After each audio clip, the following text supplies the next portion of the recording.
بسم الله الرحمن الرحیم. د پښتو ژبې او ادبیاتو درنو محصلینو او درنو مینوالو، د پښتو حماسو اړوند 5م درس ته مو هرکلی کوم. په ننني درس کې موږ د پښتو حماسو له لړۍ څخه د موسی جان او ولی جان د حماسې په اړه تاسو ته بحث وړاندې کوو.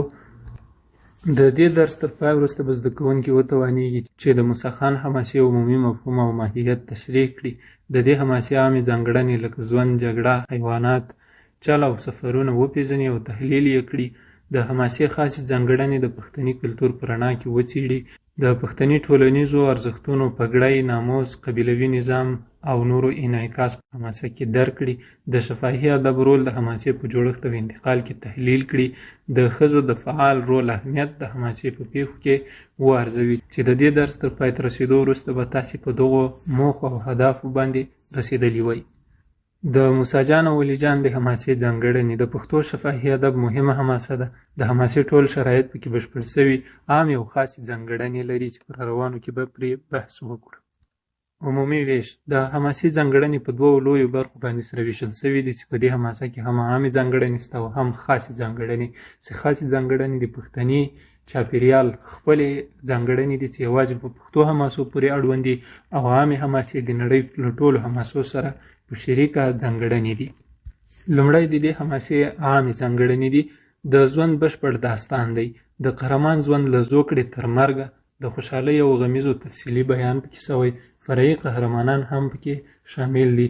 د موسی جان او ولی جان نکل چې دا د ملګرتیا کیسه ده. په پښتو کې د ملګرتیا هغه ارزښت پکې په ډاګه شوی ده. دغه ډول د ناموس ساتنې هغه ارزښت پکې څرګند شوی ده. دغه ډول د ښځو تورې میړانې او زړورتیا پکې څرګنده شوې ده چې د دغې حماسې هغه اتلان چې دي هغه موسی خان د ګلمکۍ ده، ولی جان ده، میرولی ده، تانو ده او نور ګڼ شمېر کرکټرونه په دغې حماسه کې لوبېدلي دي. دوهمه عامه ځانګړنه د ظلم پر ضد مبارزه ده. جګړې د ظلم او بېعدالتۍ پر ضد شوي. د پاچا ظلمونه پکې راغلي دي. د خلکو لوڼې په زور وړل دا د پاچا یو ظلم و. د ځمکو غصب ده چې دا هم د پاچا لخوا شوي دي. او پایله کې تانو د پاچا ژوند پای ته رسوي. دا هغه څه دي چې د یوې ښځې لخوا د خلکو د لورګانو وړل او بیا د ځمکو غصب په وړاندې او په پایله کې د یوې ناموسي قصې په پای کې ښځې راپورته کېږي او دغه ناموس ګټنه ترسره کوي چې د پښتني ټولنه کې د ښځو هغه بهادري او زړورتیا هم ترې څرګندېږي. لکه ملاله میوندۍ چې وایي که په میوند کې شهید نه سوې خدای ګولالی بې ننګۍ ته دې ساتینه. نو په پښتنو کې اکثره حماسو کې ښځو پراخه ونډه اخیستې ده. که موږ د تېر شل کلن جهاد ته وګورو په دې کې هم ښځو لویه ونډه اخیستې دي. دې لپاره یې بچي روزلي، مجاهدینو ته یې ډوډۍ او کور او پناه ورکړې ده. نو دا هغه څه دي چې د ښځو له کړنو نه په حماسو کې یا په جګړو کې موږ سترګې نسو پټولی. درېیمه ځانګړنه دا ده چې یو سړی د لوی لښکر په وړاندې جنګېږي. قهرمانان یو یا دوه تنه د لښکر پر ضد د یو کس فوق العاده او زړورتیا. دا هغه نورې ځانګړنې دي چې په دغې حماسه کې شته ده. لکه موسی خان د پاچا یا سهیلي پاچا له ټول لښکر سره ډغره وهي او دغه ډول میرولی بیا سهیلي پاچا ته ورمخکې کېږي او له هغه سره تن په تن جګړه کوي. نو په دغې حماسه کې هم له لښکر سره په یو ځان جګړه شته ده او هم تن په تن جګړې په دغې حماسه کې شته چې دا د نړۍ په نورو حماسو کې هم عامه ځانګړنه ګڼل کېږي. څلورمه ځانګړنه حیوانات او خارق العاده ځانګړتیاوې. دا د نړۍ په نورو حماسو کې هم حیوانات یا بوټي خارق العاده یعنی د عادت خلاف یا هغه ډول کړنې کوي چې هغه د منلو وړ نه وي. حیوانات ځانګړی رول لري، له عادي حیواناتو توپیر لري. د بیلګې په توګه د میرولی آس پړانګی د خطر او سرعت سمبول دی. هغه کندې چې دته په لاره کې ښکل شوي دي له هغو نه دی الوزي یا دی هغه کندې پیژني په داسې حال کې چې د هغو هغه سرونه پټ دي.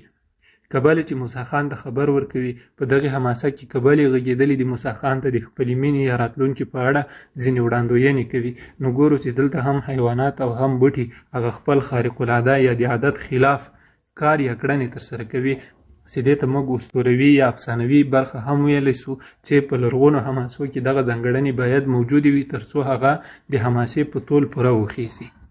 پنځمه عامه ځانګړنه چل، فریب او غولونه ده. د حماسې د جنګ برخه فریب هم دی. فریب یا چل چې ده دا موږ او تاسې بد ګڼو، خو په حماسه کې دا د جنګ هنر ګڼل کېږي یا د موږ د اسلافو په وینا یا د صحابه کرامو په جګړو کې ځینې روایات داسې شته ده چې جنګ ته هغوی خپله څه ویلي دي، فریب او چل یې ورته ویلی ده. نو په حماسو کې هم چل او فریب چې ده دا د جګړې ابزار یا وسایل ګڼل کېږي.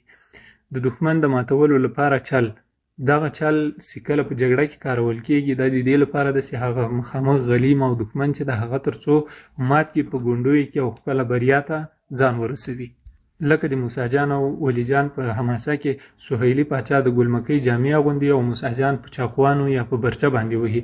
د خنجر په وسیله موسی خان وزني او مکاري بوډۍ زهر کارولی دي. دغې مکاري بوډۍ چې هغه د سهیلي پاچا د دربار مینځه وه، هغې موسی جان او ولی جان ته په ډوډۍ کې څه کړي، زهر یې ګډ کړي دي. نو ګورو چې دلته چل او فریب ده یا هغه څه دي چې هغه خپل دښمن په چل او فریب او دوکه باندې ماتوي یا یې له منځه وړي. بل په دې حماسه کې اوږده سفرونه دي. قهرمانان اوږده سفرونه کوي، کلونه وروسته بیرته راګرځي. دا هم د حماسو له عامو ځانګړنو ده چې د موسی جان او ولی جان په حماسه کې موږ د لرو سفرونو شاهدان نه یو یا په دغې حماسه کې نسته. خاصې ځانګړنې یوازې په پښتو حماسو پورې تړاو لري چې هغه د نړۍ په نورو حماسو کې نه موندل کېږي. لومړۍ ځانګړنه طبیعي قهرماني. قهرمانان غیر طبیعي قدرت نه لري. په پښتو حماسو کې یوه ځانګړنه د پښتو حماسو همدا ده چې دوی د نړۍ د نورو حماسو په شان غیر طبیعي یا له عادت نه خلاف وړتیا نه لري. یعنې دوی نشي کولی والوځي، دوی نشي کولی چې په یو څوک بسته دیوال چپه کړي، خو قوي اراده او طبیعي زړورتیا لري. خو په دغو پښتو حماسو کې د حماسې اتل یا قهرمان چې د هغه کلکه اراده او پوخ هوډ لري او د خپل هدف لپاره پرلپسې کار کوي او ادامه ورکوي، هدف ته متعهده مبارزه کوي. دوهم په پښتو حماسو کې کلیوال فرهنګ د ټول داستان د پښتني کلتور تر اغېزې لاندې ده.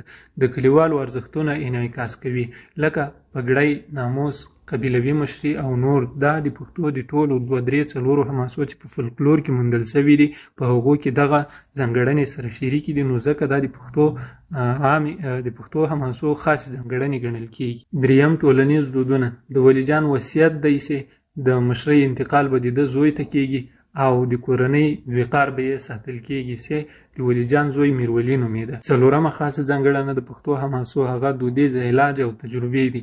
د کلیوالو طبي طریقې، د طبي درملو استعمالول، لکه په زخمونو باندې د میږیانو خوشې کول تر څو هغه زخمونه وخوري، واړه یې کړي یا یې وینه وڅښي تر څو پورې دا زخمونه زر جوړ شي.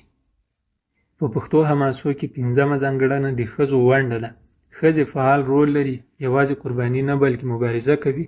لکه تانو، ببۍ او د کور مینځ یې راپورته کېږي. هغه سهیلي پاچا چې کله ډولۍ د دوی کور ته وروړي نو دوی په سهیلي پاچا د دې لپاره چې مخکې موسی جان او ولی جان وځلی و د هغوی انتقام یا کسات اخلي. چې له دې ځایه په پښتو حماسو کې موږ د پښتنو میندو هغه اتلولي او بهادري، زړورتیا، ناموس ساتنه، غیرت، ننګ دا ښه راپه ډاګه کېږي. د موسی جان او ولی جان د حماسې د پایلې په توګه موږ ویلی سو چې دا یوه بشپړه فولکلوریکه حماسه ده، د پښتني کلتور هنداره ده. بشپړه فولکلوریکه په دې معنا چې په دې کې کوم لیکوال یا کوم ویان دخل نه لري. پښتني کلتور هنداره دا په دې معنا چې ټول پښتانه یا د پښتنو چې څومره رواج او دود او دستور ده په دغې حماسه کې، که هغه پګړۍ ده، که هغه ټیکری او څادر ده، که هغه په ناموس ننګ ده، که ننګ و غیرت ده، او که چېرته طبیعي درمل استعمالول دي، او که چېرته د آسونو د جنګ او جګړې د ابزارو کارول دي، دا ټول په دې حماسه کې د پښتني کلتور په هنداره کې څرګند شوي دي. د ظلم په وړاندې مبارزه ده. هغه پاچاهان یا هغه خلک چې د پښتنو ځمکې چور کوي، غصب کوي یا یې په هېواد یرغل کوي، هغوی د دغو غلیمانو یا پردیو په وړاندې خامخا لاس په کار کېږي او خپلې ځمکې او ارزښتونه راګرځوي. د ښځو فعاله ونډه لرونکې حماسه. په دغې حماسه کې چې پښتنو میندو خپله ونډه څرګنده کړې ده، دغه ډول د تاریخ په هر باب کې پښتنو میندو د خپلو بچیانو، د خپلو مړونو خاوندانو ترڅنګ درېدلي دي او دغه حماسې چې موږ وخت په وخت نړیوالو ته ماتې ورکړي دي، خپل هېواد، دین، ناموس مو ترېنه ګټلی ده. په دې کې پښتنې میندې د خپلو بچیانو او د خپلو خاوندانو ترڅنګ ولاړې دي او پرته له دوی نه په پښتنو کې دغه شی یو حماسه نسته چې په هغو کې د میندو ونډه نه وي اخیستې. دا و د نن ورځې درس. تر بل درس ښې چارې درته غواړم. که په اړوند موضوع تاسې سره کومه پوښتنه وي له موږ سره یې په تبصرو کې شریکه کړئ. انشاءالله د پښتو اثارو په بنیاد به تاسې ته کره جوابونه درکول کېږي. الله مو خوښ لره.